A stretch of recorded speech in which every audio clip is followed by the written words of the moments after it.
जय हिंद दोस्तों, आपको पता है कि बीपीएससी एईडीओ ने 2 शिफ्ट यानी 2 एग्ज़ाम ले लिए। अब मात्र लास्ट टाइम बचा है, तीसरा दिन 20 अप्रैल को। तो उसके लिए ही हम लोग मोस्ट इम्पोर्टेंट 500 क्वेश्चन मैंने निकाला है। तो इस 500 क्वेश्चन को जरूर देखिएगा, क्योंकि यहाँ से आपको जरूर क्वेश्चन देखने को मिलेंगे। और ये केवल क्वेश्चन बीपीएससी एईडीओ में आपके काम नहीं आएंगे, बल्कि आपका आने वाले बीपीएससी जो 72 बीपीएससी होने वाला है उसका, और बिहार दरोगा मेंस का जो भी होने वाला है एग्ज़ाम, उसके लिए भी ये बहुत कामगार होगा। और फ्यूचर में जो बिहार एसएससी सीजीएल होने वाला है उसके लिए भी ये बहुत ही अच्छा रहेगा। तो आप लोग इस क्लास को स्किप मत कीजिएगा, इसको जरूर देखिएगा। ये बिहार के किसी भी एग्जाम के लिए बहुत ही इंपॉर्टेंट है। और मैंने यहाँ पे केवल कॉन्सेप्चुअल क्वेश्चन डाले हैं, ना कि आलतू फालतू क्वेश्चन डाले, क्योंकि आपने देखा होगा 14 अप्रैल और 17 अप्रैल का जो जीएस पेपर था बीपीएससी एडो का, सभी क्वेश्चन कॉन्सेप्चुअल थे। ठीक है, कोई भी आलतू फालतू क्वेश्चन नहीं थे, जो कि हार्ड ही पेपर है। तो इसलिए मैंने भी थोड़ा हार्ड करते हुए कॉन्सेप्चुअल पेपर बनाए हैं। और ये बहुत सारे एग्जाम में पूछे गए, जैसे यूपीएससी, आपका यूपी पीसीएस और या आरएएस या बीपीएससी में पूछे गए क्वेश्चन है। तो आप लोग जरूर इसको देख लेना। तो चलिए हम लोग शुरू करते हैं। ठीक है, 100 क्वेश्चन मैंने ऑलरेडी करा रखा है, तो आप लोग उसको देख लीजिएगा। और हम लोग यहाँ से शुरू करते हैं। देखिए, क्वेश्चन है कि पादप उत्तकों के वर्गीकरण के संदर्भ में निम्नलिखित कथनों पर विचार कीजिए। तो बोला, विभेदक उत्तक की कोशिकाएं अत्यधिक सक्रिय होती है और उनमें सघन कोशिका द्रव्य होता है। बिल्कुल सही है। विभेदक उत्तक में बड़ी राजधानियाँ पाई जाती हैं। नहीं, बड़ी राजधानी मतलब कि छोटी या तो अनुपस्थित होते हैं, क्योंकि ये ना विभाजन, देखिए विभेदक उत्तक में जब बड़ी राजधानियाँ मिलने लगेगी तो फिर वो विभाजन ही नहीं कर पाएगी। तो ये बार बार विभाजन करते रहती है, इसलिए इसमें या तो छोटी होती है या तो होती ही नहीं है। ठीक है, तो ये आप व्याख्या देख लेंगे, ये गलत हो गया। 3 अस्थायी उत्तक अपनी विभाजन शक्ति खो दे। देखिए, विभाजन शक्ति खो देता है तभी जाकर वो अस्थायी उत्तक बनता है। तो ये भी सही है, आपका 1 और 3 सही है। ठीक, जाइलम के घटकों और उनके कार्यों का सही मिलन करें। देखिए, वाहिनिकाएं क्या होती है? तो वाहिनिकाएं ये ना जल का लंबवत संवहन करती है, यानी ट्रांसपोर्ट करती है। जाइलम मृदुतक ये भोजन का संग्रहण करती है। ठीक है, और जाइलम तंतु क्या है? ये सहारा प्रदान करती है।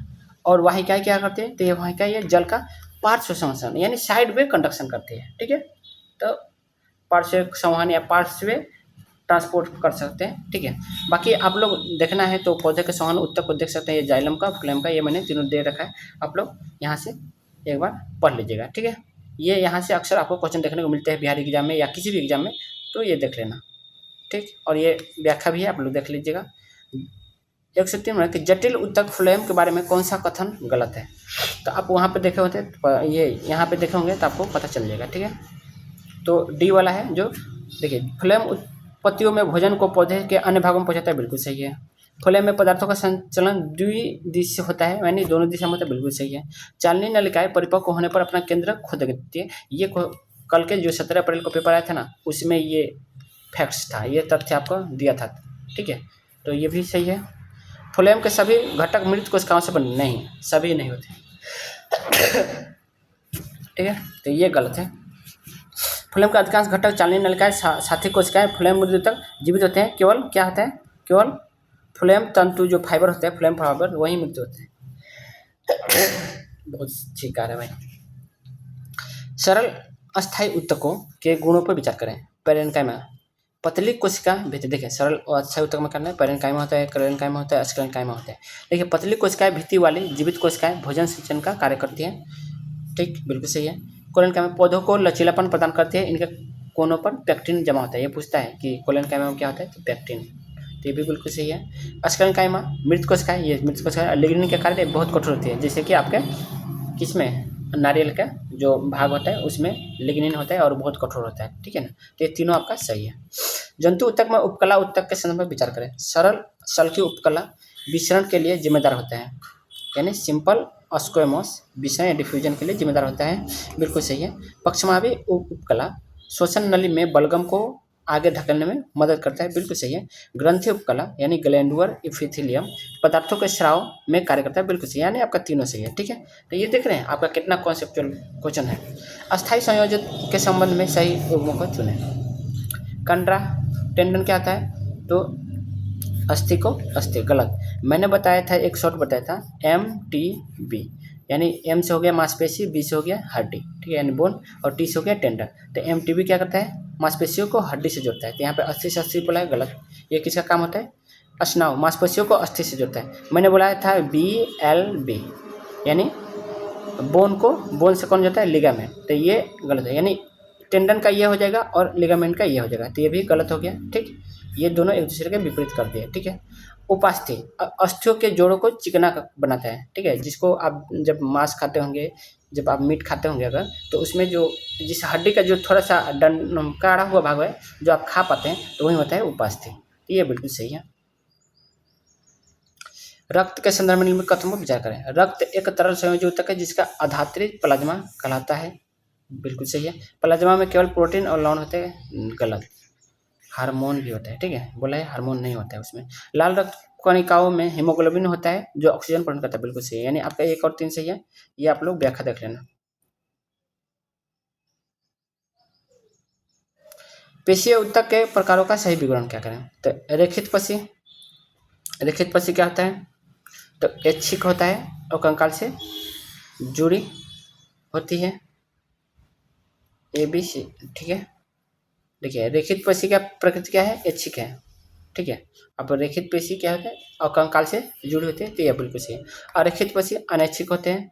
रेखित मतलब ऐच्छिक, अरेखित मतलब अनैच्छिक। ठीक है, और आहार नाल में गति होता है। ठीक है, आप तो रोक नहीं सकते कि मान लीजिए आप खा लिए खाना, ठीक है, सुबह में आप बोलेंगे कि खाना नहीं पचना है, इसको रात तक बचा कर रखना है। ठीक है, आप सुबह में खाए और बोल रहे हैं कि इसको शाम तक बचा कर रखना है, इसको पचाना नहीं है, तो आप ऐच्छिक रूप से अपनी इच्छा अनुसार नहीं उसको रोक सकते हैं। तो ये आहार नाल की गलती बिल्कुल सही है। और कंकाल देखिए, ये रेखित पेशी आपके अपने हाथों को आप अपने इच्छा अनुसार हिला डुला सकते हैं, तो ये सही था, ये भी सही है।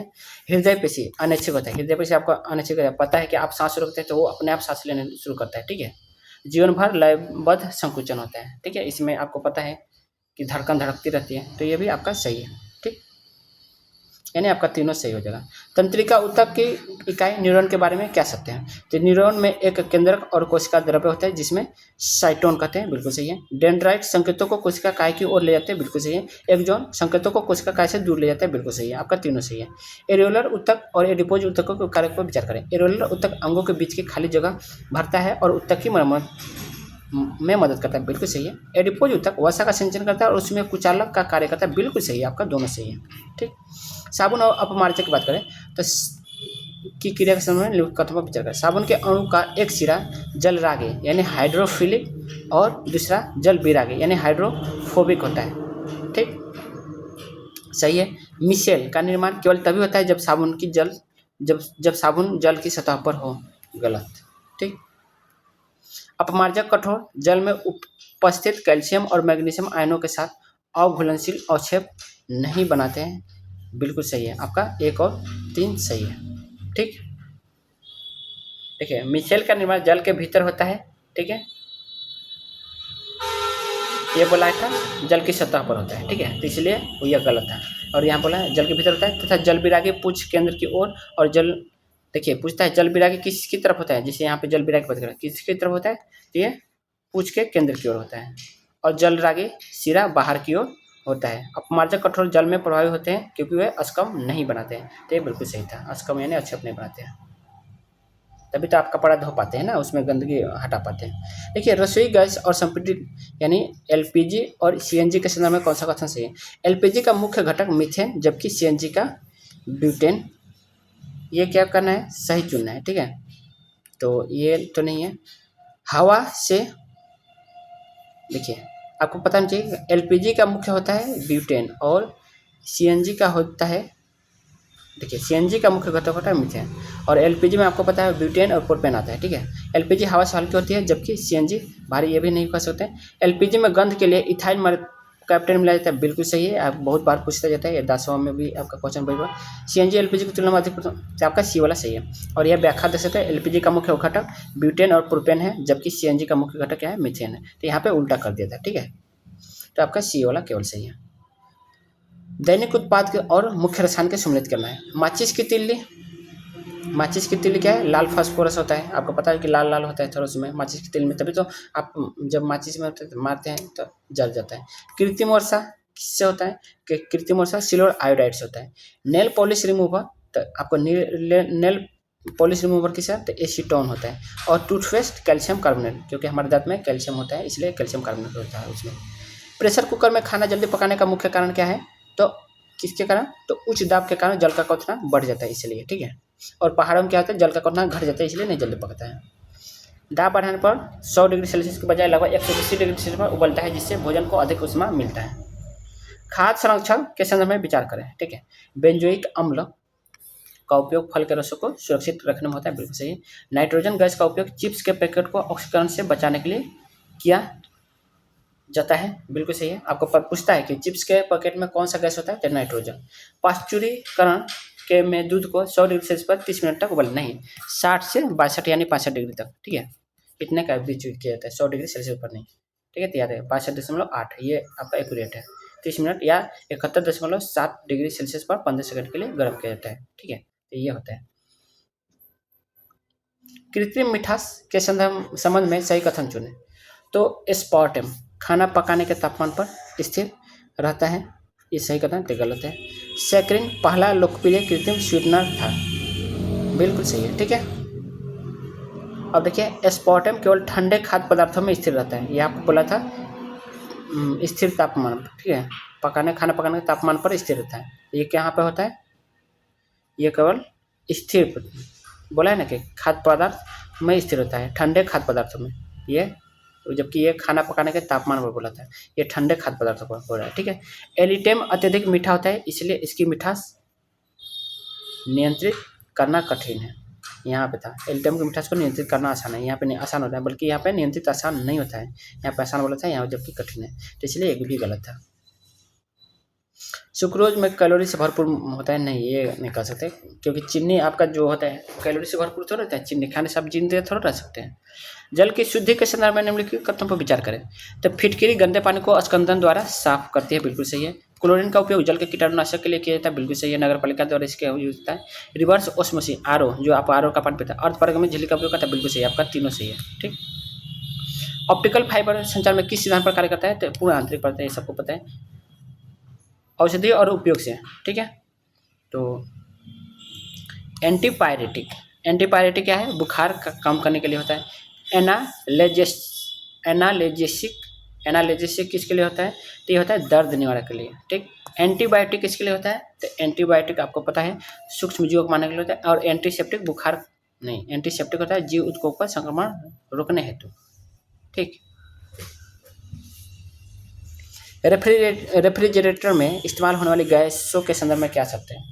तो पहले CFC का उपयोग होता था, जो ओजोन परत को नुकसान पहुंचाती थी, बिल्कुल सही है। अब अमोनिया या HFC का उपयोग व्यापक रूप से किया जाता है, बिल्कुल सही है, आपका दोनों सही है। अग्निशामक यंत्र में कौन सी गैस निकलती है और वह आग कैसे बुझाती है? तो आपको पता है कार्बन डाइऑक्साइड बुझती है, जो ऑक्सीजन की आपूर्ति को काट सकते हैं, तो यही।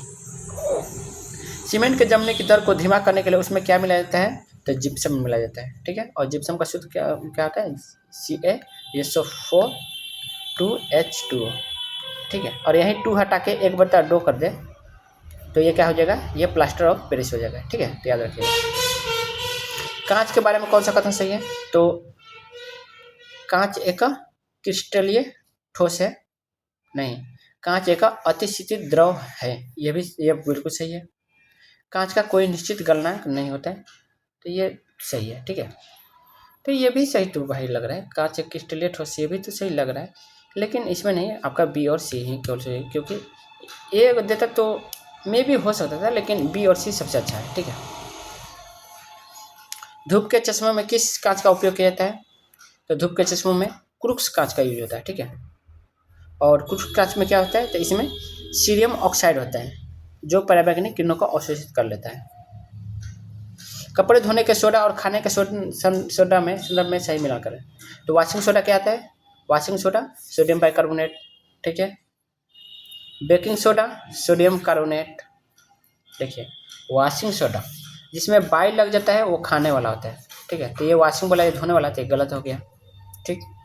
बेकिंग सोडा जिसमें खाने वाला होता है, ये बेकिंग सोडा खाते हैं तो इसमें बाई होना चाहिए था, गलत है। Washing soda sodium carbonate, baking soda sodium bicarbonate, ये बिल्कुल सही है, ठीक है। हार्ड शोल्डर किन धातु की मिश्र धातु है? तो हार्ड शोल्डर सीसा और टिन, ये पिछले क्लास में भी बताया था।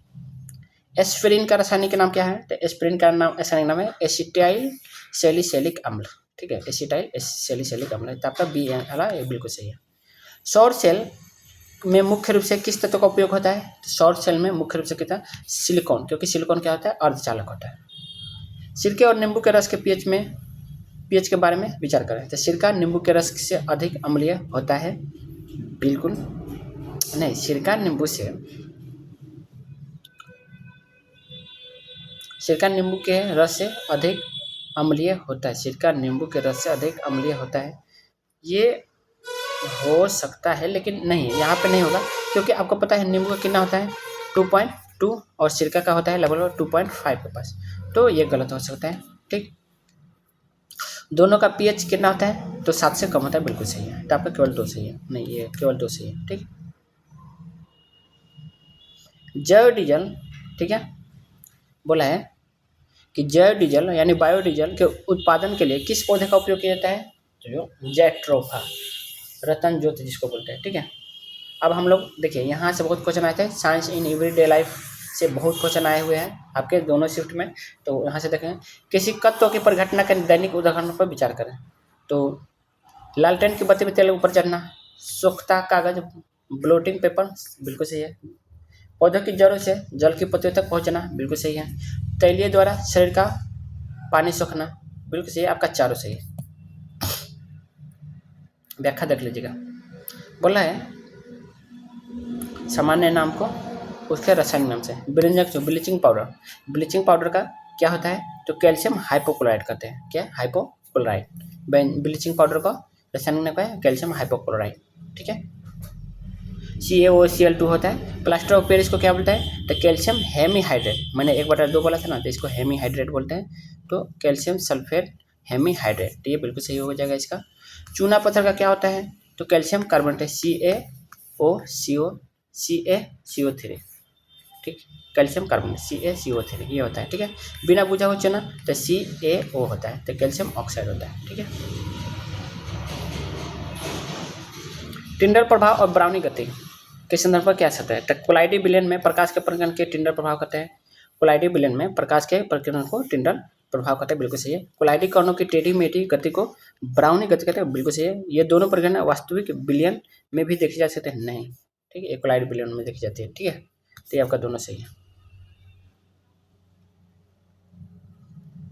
ठंडे देशों में कार के रेडिएटर में एंटीफ्रीज के रूप में किसका प्रयोग किया जाता है? तो किया जाता है एथिलीन ग्लाइकोल। ठीक, अपवर्तन के कारण होने वाली दैनिक घटनाओं पर विचार करें। तो पानी में डूबी हुई छड़ी को टेढ़ा देखना, बिल्कुल सही है। तारों का टिमटिमाना, बिल्कुल सही है। सूर्योदय से कुछ समय पहले सूर्य का दिखाई देना, बिल्कुल सही है। ठीक, हीरे का अत्यधिक चमकना ये पूरा आंतरिक परावर्तन है, ना कि आपका अपवर्तन है। ठीक है, तो ये आपका केवल 1, 2, 3 सही होगा। पायस के संदर्भ में निम्नलिखित कथनों पर विचार करें। पायस 2 या 2 से अधिक अमिश्रणीय द्रव का कोलाइड मिश्रण है, बिल्कुल सही है। दूध एक जल में तेल, वाइल इन वाटर का प्रकार पायस है, बिल्कुल सही है। मक्खन तेल में जल प्रकार का पायस है, बिल्कुल सही है। ठीक, वाटर इन ऑयल। ठीक है, तो ये आपका 1, 2, 3 तीनों सही है। वेल्डिंग में कौन सी गैसों के मिश्रण का उपयोग किया जाता है? तो वेल्डिंग में आपको पता चाहिए ऑक्सीजन और एसिटिलीन का होता है, यानी बी वाला। ठीक है, रसायनों के उपयोग के संदर्भ में गलत युग्म का पहचान करें। तो कृत्रिम सुगंध एस्टर सही है। ठीक, चूहा मार दवा रेडोनेटिसाइड, जिंक फॉस्फाइड, बिल्कुल सही है। पूछता है कि चूहा मारने वाली दवा में किसका उपयोग होता है? जिंक का। ठीक है, खाद्य परीक्षक सोडियम बेंजोएट, बिल्कुल सही है, अभी जस्ट पीछे बताएं। अग्निशामक में सोडियम क्लोराइड नहीं बल्कि क्या होता है? CO2। ठीक है, कार्बन डाइऑक्साइड, यानी और सोडियम और उसमें होता है जैसे NaHCO3 और किसका होता है? तो इनसे होता है NaHCO3 और सल्फ्यूरिक एसिड से मिलकर CO2 बनता है। तो यहाँ पे सोडियम क्लोराइड की जगह में अगर NaHCO3 होता है ना, तो ये सही होता है। ठीक है, ये आप व्याख्या दे सकते हैं। वर्षा के बाद आकाश में इंद्रधनुष बनने के लिए कौन सी घटना इसमें जिम्मेदार है? तो आपका तीनों, अपवर्तन भी है, विक्षेपण भी है और पूरा आंतरिक परावर्तन, यानी आपका तीनों सही है। ठीक है, कार्बन डेटिंग और यूरेनियम डेटिंग के बीच मुख्य अंतर क्या है? तो देखिए, कार्बन डेटिंग जीवाश्मों और लकड़ियों के लिए है। कार्बन डेटिंग किसके लिए? जीवाश्मों और लकड़ी के लिए है। जबकि यूरेनियम डेटिंग पृथ्वी और पुराने चट्टानों की आयु के लिए है। तो आपका ये सही है, ठीक है। मानव पाचन तंत्र के एंजाइमों के संदर्भ में निम्नलिखितों का मिलान करें। तो पेप्सिन क्या करते हैं? तो पेप्सिन प्रोटीन का पाचन करता है।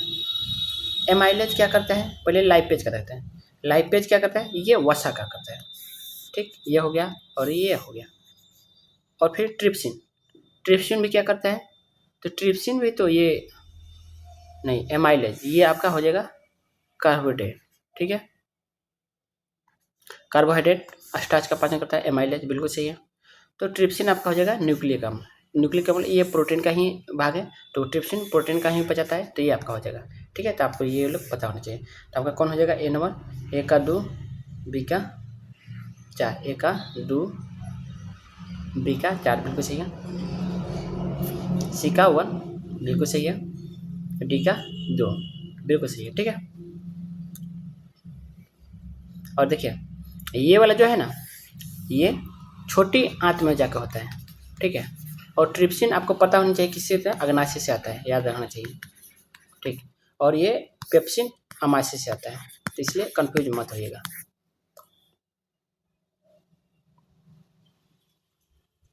देखिए, रक्त परिसंचरण के संदर्भ में कथन का कारण विचार करें। तो धमनियों की दीवारें शिराओं की तुलना में मोटी और लचीली होती है, बिल्कुल सही है। धमनियों में रक्त उच्च दाब पर हृदय से अंगों की ओर बहता है, हृदय से अंगों की ओर। हाँ, पता है धमनियों का क्या होता है?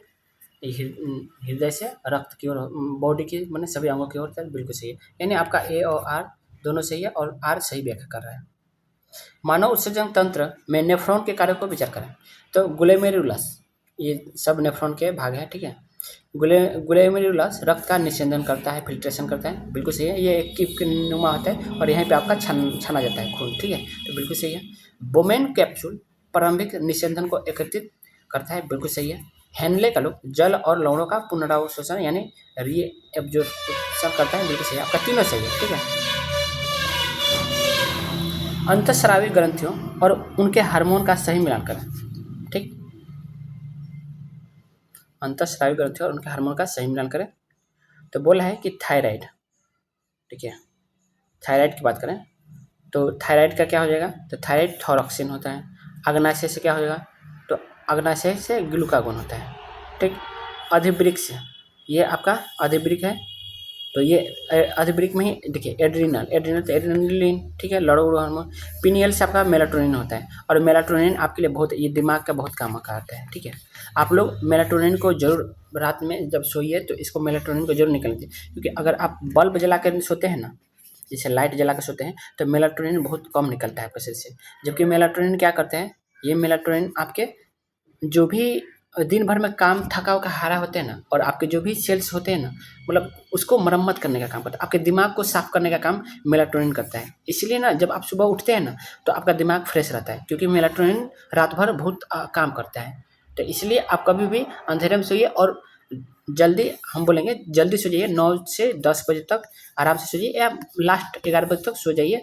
और जो भी सोइए, सोने से पहले क्या कीजिए? आँख जरूर धो लें, आँख हाथ पाँव जरूर धो के सोइए, क्योंकि आँख हाथ पाँव सोते हैं ना, तो आप फ्रेश रहते हैं, और आपका मेलाटोनिन भी फ्रेशली निकलता है और ज़्यादा से मात्रा में होता है। और हमेशा बल्ब बुझा के सोइए, ताकि आपका दिमाग फ्रेश रहे, क्योंकि जितना अंधेरा रहेगा उतना मेलाटोनिन जल्दी निकलेगा, ठीक है। मेंडल के आनुवंशिक नियमों के बारे में क्या सत्य है? तो मेंडल के आनुवंशिक नियमों के बारे में क्या सत्य है? तो प्रभाविता के नियम, संकर संतान में केवल प्रभावी लक्षण दिखाई देते हैं, बिल्कुल सही है। बी संयोजन का नियम, बी संयोजन का नियम, लॉ ऑफ सेग्रेगेशन, युग्मक निर्माण के समय एलील अलग होता है, बिल्कुल सही है। और स्वतंत्र अपव्यूहन का नियम, विभिन्न लक्षणों की वंशागति एक दूसरे से स्वतंत्र होते हैं, तो बिल्कुल सही है, ठीक है। तो ये आपका तीनों सही है, ठीक है। आपको पता है मेंडल से भी पूछ रहा है, तो ये तीनों आपका प्रभाविता का नियम, विसर्जन का नियम, स्वतंत्र अपव्यूहन का नियम भी आ गया, ठीक है। प्रभाविता में संकर संतान के प्रभावी लक्षण दिखाई देते हैं, केवल प्रभावी लक्षण दिखाई देते हैं। बीज संयोजन में युग्म के निर्माण के लिए एलील अलग होते हैं, और स्वतंत्र अपव्यूहन का नियम, वंशागति एक दूसरे से स्वतंत्र होते हैं, ठीक है। श्वसन की प्रक्रिया के संदर्भ में विचार करें। तो वायवीय श्वसन माइटोकॉन्ड्रिया में होता है और अधिक ऊर्जा देता है, बिल्कुल सही है। अवायवीय शोषण में लैक्टिक अम्ल बनने के कारण मस्तिष्क में थकान होता है, बिल्कुल सही है, आपका दोनों सही है, ठीक। मानव मस्तिष्क के भागों का और उनके कार्यों का समूह युग्म है। द सेरेब्रम यानी प्रमस्तिष्क बुद्धि और स्मृति का केंद्र है, बिल्कुल सही है। सेरेबेलम अनुमस्तिष्क शरीर का संतुलन बना है, बिल्कुल सही है। मेडुला ऑब्लांगेटा अनैच्छिक क्रिया है जिससे श्वसन हृदय, बिल्कुल सही है, आपका तीनों सही है। चलिए हम लोग फास्ट करते हैं। विटामिन और उसके रासायनिक नामों का सही मिलान करें। तो विटामिन B12 क्या कहता है? तो विटामिन B12 आपको पता नहीं चाहिए, ठीक। विटामिन B12 क्या करता है? साइनोकोबालामिन होता है। इसमें आपको कोबाल्ट धातु पाया जाता है। पूछता है कौन सा धातु है, तो कोबाल्ट। विटामिन डी में क्या होता है? तो विटामिन डी का कैल्सीफेरॉल होता है, ठीक। विटामिन ई क्या होता है? विटामिन ई आपको क्या होता है? तो विटामिन ई आपका होता है टोकोफेरॉल और विटामिन के फिलोक्विनिन होता है, याद रखिएगा, ठीक है। कोशिका विभाजन के समय में अधिश्रुति विभाजन की विशेषता है। तो यह देखिए, अर्धसूत्री विभाजन केवल जनन कोशिकाओं में होता है ताकि युग्मकों में गुणसूत्रों की संख्या आधी बनी रहे, ठीक है। तो ये आपका आंसर हो जाएगा क्या? तो इसमें गुणसूत्रों की संख्या आधी रह जाती है, तो ये आपका बी आंसर हो जाएगा। बायोम और परिस्थिति के महत्वपूर्ण नियम, एलन का नियम क्या कहता है? तो ठंडी जलवायु वाले स्तनधारियों के कान और पैर आमतौर पर छोटे होते हैं, ये बिल्कुल सही है, ठीक है। यह ऊष्मा की हानि को कम करने के लिए यह प्राकृतिक अनुकूलन है, ठीक है। तो ये आपका, इसलिए तो ठंडे प्रदेशों के जो भी व्यक्ति होते हैं थोड़ा नाटे होते हैं, ठीक है। आप देखेंगे चाइना या जापान में थोड़े छोटे लोग होते हैं, क्योंकि ये ठंडी जलवायु की ये कारण है, ठीक है। कंकाल तंत्र के बारे में क्या गलत है? कंकाल तंत्र के बारे में क्या गलत है? तो अस्थि को मांसपेशियों से जोड़ने वाला उत्तक लिगामेंट कहलाता है, बिल्कुल सही है, ठीक है। क्योंकि लिगामेंट क्या कहता है? BLB। अस्थि को नहीं, गलत बोला है ना, ये गलत है, क्योंकि मैंने बताया था BLB यानी बोन को बोन लिगामेंट जोड़ता है, तो ये गलत है और गलत ही पूछा था, ठीक है। मनुष्य का अक्षीय कंकाल में 80 अस्थि होते हैं, बिल्कुल सही है। फीमर शरीर की सबसे लंबी होती है, अष्टभुज मध्यकान में सबसे छोटी होती है, ये बिल्कुल सही, तीनों सही, यानी ये गलत है, डी वाला। रक्त के थक्के की प्रक्रिया में शामिल कारकों पर विचार करें। तो कौन कौन होता है रक्त के थक्का में? तो प्लेटलेट्स भी है, सही है। कैल्शियम भी होता है, बिल्कुल सही है। कैल्शियम आयन, क्योंकि आपको पता है ना विटामिन के क्या करता है? तो वो आपके रक्त को थक्का बनाता है। विटामिन के भी है, बिल्कुल सही है। फाइब्रोनोजिन प्रोटीन, यानी आपको चारों जो होता है ना रक्त थक्का बनाने में काम आते हैं। देखिए चारगाफ का नियम, ठीक है। चारगाफ का नियम क्या कहता है? DNA की संरचना के बारे में क्या बताता है? चारगाफ का नियम DNA की संरचना में क्या बताता है? तो बताता है कि एडेनिन की मात्रा हमेशा थायमिन के बराबर होती है। एडेनिन की मात्रा हमेशा थायमिन के बराबर होता है, याद रखिएगा। इसी प्रकार ग्वानिन की मात्रा साइटोसिन के बराबर होती है। A बराबर T और G बराबर C, याद रखिएगा। और आपको पता है इस तरह से क्वेश्चन बहुत पूछा है, तो यहाँ पर शायद 20 तारीख को पूछ दे कल। पौधों में वाष्पोत्सर्जन को प्रभावित करने वाले कारकों का मिलान करें, ठीक। तो तापमान में वृद्धि दर बढ़ाती है, ठीक। तापमान जितना होगा तो वाष्पोत्सर्जन क्रिया उतना ही ज़्यादा होती है। आर्द्रता में वृद्धि तो क्या होता है? दर घटती है। जितने ही आपके पर्यावरण में, वातावरण में आर्द्रता होगी उसमें वाष्पोत्सर्जन की कमी होगी, मतलब वाष्पोत्सर्जन उतना नहीं होगा। वायु की गति में वृद्धि तो दर बढ़ाती है, बिल्कुल सही है, ठीक है। तो आपका इसका हो जाएगा और ये इसका हो जाएगा और ये इसका हो जाएगा, ठीक है। प्रतिवर्ती क्रिया का नियंत्रण केंद्र कहाँ स्थित है? तो प्रतिवर्ती क्रिया का केंद्र आपके कशेरुकी कोलेजी यानी स्पाइनल कॉर्ड में। तो चलिए हम लोग का साइंस कंप्लीट रहा। हम लोगों ने साइंस का 155 क्वेश्चन देख लिए। अब हम लोग जीके देखेंगे, हिस्ट्री, ज्योग्राफी, पॉलिटी और इकोनॉमिक्स भी देखेंगे, और साथ में हम लोग करंट अफेयर भी देखेंगे, ठीक है। तो चलिए आज के लिए बस इतना ही, अगले क्लास में हम लोग करते हैं शुरू, ठीक है। तो चलिए बस इतना ही। आपको कैसा लगा आपका क्लास तो कमेंट कीजिएगा, ठीक। और अच्छा लगा हो तो लाइक कर लीजिएगा, और सब्सक्राइब नहीं किया तो सब्सक्राइब कर लीजिएगा, ठीक है। तो देखने के लिए बहुत बहुत धन्यवाद, ठीक है।